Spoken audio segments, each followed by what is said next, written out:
In social sciences, the dependency theory holds that developing nations are not necessarily at an earlier stage of development compared to developed countries.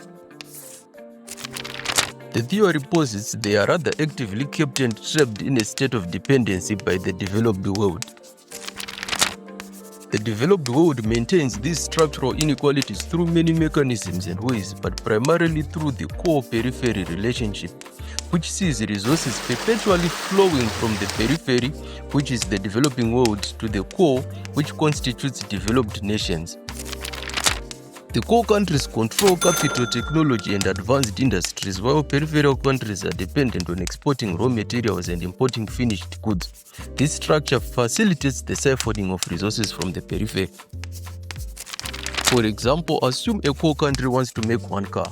They calculate it will require $1,000 worth of raw materials, so they obtain raw materials like chrome, rubber, lithium from the periphery for $1,000.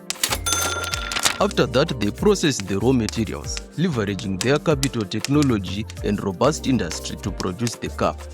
The car, materially composed of raw materials obtained from the periphery for just $1,000, is then sold back to the developing world for a whopping $19,000.